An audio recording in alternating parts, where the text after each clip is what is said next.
Hey everyone, and welcome to my channel. Today, I'm going to be talking about Capital One credit limits. This is a topic that a lot of people are interested in, and I'm here to give you all the information you need. Before I get into the specifics, I want to ask you a question. What is your credit score? Your credit score is a 3-digit number that represents your creditworthiness. The higher your score, the better your chances of being approved for a loan or credit card. Your credit score is based on a number of factors, including your payment history, the amount of debt you have, and the type of credit you have. Capital One is a major credit card issuer, and they offer a variety of credit cards with different credit limits. So, how much is a Capital One credit limit? The answer to this question depends on a number of factors, including your credit score, your income, and your employment history.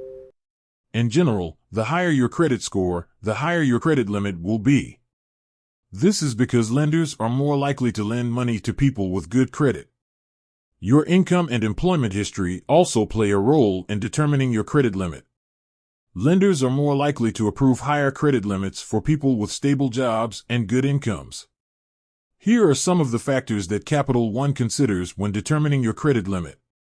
Your credit score, your income, your employment history, your debt-to-income ratio, your age, your credit history.